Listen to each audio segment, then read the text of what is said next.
আসসালামু আলাইকুম, আপনাদের সবাইকে স্বাগত জানাচ্ছি। আজকের এই ভিডিও প্রেজেন্টেশনটিতে আমরা আজকে যে বিষয়টি নিয়ে কথা বলব সেটি হচ্ছে ভৌত রসায়ন। ভৌত রসায়ন হচ্ছে ১ম বর্ষ। প্রথম বর্ষের ভৌত রসায়নের চ্যাপ্টার 5 এবং এই চ্যাপ্টার 5 এর লেকচার নাম্বার 3।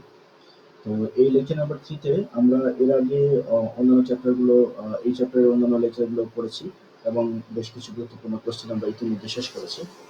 আজকে আমরা যে বিষয়টি এখন করতে যাচ্ছি সেটি হলো, তো প্রথমে আমরা এই চ্যাপ্টারের কিছু শর্ট কোশ্চেন জেনে নেব, যেটি হলো পরীক্ষার জন্য আমাদের করতে হবে।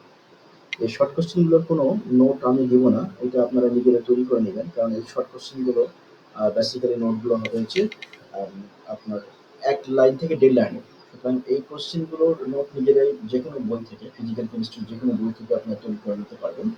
কোনো কোশ্চেনের অ্যান্সার যদি আপনি না পান, তখন আপনি আমাদেরকে জানাবেন। জানালে আমরা সেটির অ্যান্সার দেওয়ার চেষ্টা করব লিখিতভাবে। আর ইম্পর্টেন্ট যে জিনিসটা সেটি হচ্ছে যে এখান থেকে কি কোশ্চেন পড়তে হবে। এটি খুব ইম্পর্টেন্ট একটা কোশ্চেন, যে কোন কোশ্চেনটা আপনাকে পড়তে হবে এখান থেকে। আমরা চলুন জেনে নিই যে কোন কোশ্চেনটা পড়তে হবে। আমি শর্ট কোশ্চেনগুলো বলে নিচ্ছি প্রথমে, তারপরে আমরা একটা ব্রড কোশ্চেন আলোচনা করব। তো শর্ট কোশ্চেনগুলোর ভিতরে প্রথমেই যে কোশ্চেনটা আসবে সেটি হলো সিস্টেম বা ধারা কি, এটি পড়তে হবে। তারপরে সিজিএস পদ্ধতি বলতে কি বোঝো, এরপরের কোশ্চেন বন্ধন এনথালপি কি, এরপরের কোশ্চেন মোলার তাপ ধারণ ক্ষমতা কি, এরপরের কোশ্চেন দহন তাপ কাকে বলে, এরপরের কোশ্চেন এনথালপি কি, এরপরের কোশ্চেন এনট্রপি বলতে কি বোঝায়।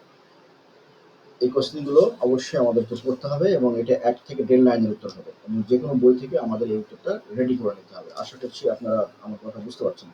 সমচাপীয় প্রণালী কি, এটা কোশ্চেনটা পড়তে হবে। তারপরে তাপহারী বিক্রিয়া কি সেটা পড়তে হবে, তাপ উৎপাদী বিক্রিয়া পড়তে হবে, বিয়োজন তাপ কি সেটি পড়তে হবে। তারপরে হচ্ছে গঠন এনথালপি বলতে কি বোঝায় বা সংগঠন এনথালপি বলতে কি বোঝায়, এই কোশ্চেনটাও কিন্তু আমাদের পড়তে হবে। তারপর হচ্ছে তাপ ইঞ্জিন কি, সেই কোশ্চেনটাও পড়তে হবে। ল্যাটিস শক্তি কাকে বলে সেটি। তারপরে হচ্ছে অভিমুখী বিক্রিয়া কাকে বলে, তাপ উৎপাদী তাপহারী বিক্রিয়া কাকে বলে, এখান থেকে এই বেসিক কোশ্চেনগুলো পড়তে হবে। গতিশক্তি কাকে বলে সেটি পড়তে হবে। জুল থমসন গুণাঙ্ক কি, জুল থমসন প্রভাব, এটিও পড়তে হবে। তারপরে তাপ ইঞ্জিন কি, তারপরে হচ্ছে মুক্ত শক্তি বা গিবস ফ্রি এনার্জি কি, সেটি পড়তে হবে। এই হলো কোশ্চেন, যে কোশ্চেনগুলো আমরা অবশ্যই এই চ্যাপ্টার থেকে পড়বো, কারণ এই কোশ্চেন চ্যাপ্টার থেকে আমাদের পরীক্ষায় কোশ্চেন অবশ্যই থাকবে এবং এটি একটি সংক্ষিপ্ত রূপ। পরীক্ষার আগে আমরা একটা সাজেশন আকারে প্রকাশ করবো যে এখান থেকে শর্ট কোশ্চেনগুলো কেমন করে নিতে। আর ব্রড কোশ্চেনগুলো হচ্ছে যে কোশ্চেনগুলো আমরা আলোচনা করবো এখানে, সেগুলো সবগুলোই পড়তে হবে ব্রড কোশ্চেন। এবং ব্রড কোশ্চেনের পরিপ্রেক্ষিতে উত্তর আপনাদেরকে দেওয়া হচ্ছে, আমরা ইতিমধ্যে আপনারা পাচ্ছেন।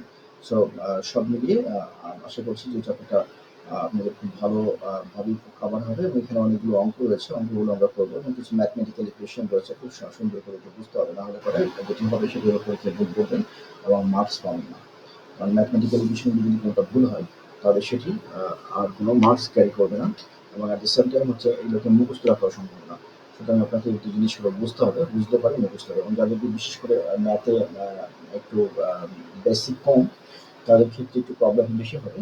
তো আমরা চেষ্টা করছি যে খুব ইজিলি উপস্থাপন করা, এবং আপনারা যদি ঠিকমতো এটিকে ভিডিও থেকে ইনস্ট্রাকশনগুলো দেওয়া থাকছে সেগুলো যদি পড়েন তাহলে এটি নিয়ে কোনো প্রবলেম হবে না। তাহলে আমরা প্রথমেই যে কোশ্চেনটা আলোচনা করতে যাচ্ছি আর সেটি হচ্ছে এখান থেকে কিছু কোশ্চেন আমরা ইতিমধ্যেই পড়েছি। আমরা এখন যে কোশ্চেনটা আলোচনা করতে যাচ্ছি সেটি হলো, প্রথম যে কোশ্চেনটা পড়বো সেটি হচ্ছে স্টেট ফাংশন কি, এর বৈশিষ্ট্যগুলো লিখো। তো স্টেট ফাংশন যেটি সেটি হলো, আমরা জানি যে প্রথমত হচ্ছে যে ধরেন একটা সিস্টেম আমরা কাকে বলি আসলে। একটা সিস্টেম বলতে আমরা কি বুঝি? একটা সিস্টেম বলতে আমরা যে জিনিসটাকে বুঝি সেটি হলো যে এনি পার্ট অফ দ্য ইউনিভার্সই হচ্ছে একটা system. Any part of the ইউনিভার্সই যদি একটা সিস্টেম হয় তাহলে সেক্ষেত্রে আমরা জানি যে স্টেট ফাংশনটা ঠিক এরকম, যে ফাংশন সমস্ত সিস্টেমের আদি ও কোষ অবস্থার উপর নির্ভরশীল, পথের উপর নির্ভরশীল নয়। তাহলে এদেরকে যদি আমরা একটু স্টেট বা অপেক্ষক বলে দেখবো, আমরা যদি একটু চিত্রের সাথে দেখি, ধরেন এ একটা স্টেট আর এখানে হচ্ছে বি। এখন আপনি যদি এ থেকে বি এর দিকে যান তাহলে এটা একটা রাস্তা, আর এটা হচ্ছে যদি আপনি এখান থেকে বি এর দিকে যান এটা একটা রাস্তা, এখান থেকে যদি বি এর দিকে যান এটা একটা রাস্তা। তো এই ৩ টে মিলে ৩ টে রাস্তায় রুটেই কিন্তু যাওয়া যায়। ৩ টা রুটেই কিন্তু যাওয়া যায় A থেকে B তে। এখন বলা হচ্ছে যে কোন রুটে আপনি গেলেন সেটা ইম্পর্টেন্ট না। ইম্পর্টেন্ট হচ্ছে এই যে এই স্টেজ এবং এই স্টেজ। এই ২ টি স্টেজ হচ্ছে ইম্পর্টেন্ট। এই ২ টা স্টেজ হচ্ছে ইম্পর্টেন্ট। এই ২ টা স্টেজের ফাইনাল স্টেজ এবং লাস্ট স্টেজ। সেটিকেই আমরা বলছি স্টেট ফাংশন বা অপেক্ষক বলছি। এবং যেমন হচ্ছে এনট্রপি, অভ্যন্তরীণ শক্তি, মুক্ত শক্তি, এনথালপি এগুলো সবগুলো হচ্ছে আপনার হচ্ছে স্টেট ফাংশন। এবং এগুলোকে আদি অবস্থা শেষ অবস্থার উপর নির্ভরশীল থাকে, পথের উপর নির্ভরশীল না। তাহলে আমরা বুঝলাম যে স্টেট ফাংশন গুলো কি কি সেটি আমরা বুঝলাম। এবার আমরা জেনে নেব হচ্ছে যে এই চ্যাপ্টার থেকে কি কি ব্রড কোশ্চেন আমাদের ফাইনাল পরীক্ষার জন্য প্রিপারেশন নিতে হবে। আর সেটি আমরা এই যে কোশ্চেন গুলো এখন আমরা এই চ্যাপ্টার থেকে পড়বো, যদিও আমরা পরীক্ষার আগে একটা সংক্ষিপ্ত সাজেশন দিব, তো তারপরেও পরীক্ষার যেহেতু সময় কম, সেটি হচ্ছে যে এই চ্যাপ্টার থেকে যারা বিশেষ করে পরের দিকে জয়েন করেছেন তাদের জন্য এটা খুব উপকারী হবে যে ইতিমধ্যেই আপনারা কিছু পড়েছেন, আর যে প্রশ্নগুলো এখান থেকে পড়তে হবে সেগুলো আমি একটু বলে দিচ্ছি। সেটি হলো বিক্রিয়ার তাপের উপর তাপমাত্রা প্রভাব সম্পর্কিত কার সাপেক্ষ সমীকরণটি প্রতিপাদন করে, খুব ইম্পর্টেন্ট করতে হবে। শিল্প ক্ষেত্রে প্রভাবকের ব্যবহার দিকে খুব ইম্পর্টেন্ট করতে হবে। একমুখী বহুমুখী বিক্রিয়া বলতে কি বোঝো, উদাহরণ সহ ব্যাখ্যা করে এটা। তাপগতিবিজ্ঞানের প্রথম সূত্রটি লিখো বা এটি ব্যাখ্যা করো, যেটা আমরা অলরেডি করে ফেলেছি। তারপরে হচ্ছে অভ্যন্তরীণ শক্তি একটি তাপীয় অপেক্ষক, প্রমাণ করো। পণ্যচক্র সম্পর্কে বর্ণনা, সেটা করে ফেলেছি। বিক্রিয়ার তাপ প্রমাণ গঠন এনথালপির সংজ্ঞা এবং স্থির চাপ ও স্থির আয়তন বিক্রিয়া এনথালপির মধ্যে সম্পর্ক। রুদ্ধতাপীয় প্রক্রিয়া আদর্শ গ্যাসীয় তাপীয় সম্প্রসারণজনিত কাজের সমীকরণ প্রতিষ্ঠা করো। সমতাপীয় বহুমুখী সম্প্রসারণজনিত কাজে অ্যাক্টিভমুখী সম্প্রসারণজনিত কাজের চেয়ে বেশি, এটা প্রমাণ করতে হবে। হেসেল তাপ সমষ্টির মিততার সূত্র এবং রুদ্ধতাপীয় প্রক্রিয়া বলতে কি বোঝো, একই উত্তর প্রক্রিয়ার ক্ষেত্রে দেখা হচ্ছে টিভি ইকুয়াল কনস্ট্যান্ট। আর স্থির চাপ ও স্থির আয়তনে আপেক্ষিক তাপের সংজ্ঞা। এই কোশ্চেনগুলো যেগুলো বললাম, এই কোশ্চেনগুলোর ক্ষেত্রে আবার হচ্ছে যে আপনার অনেক সময় এরকম হয় যে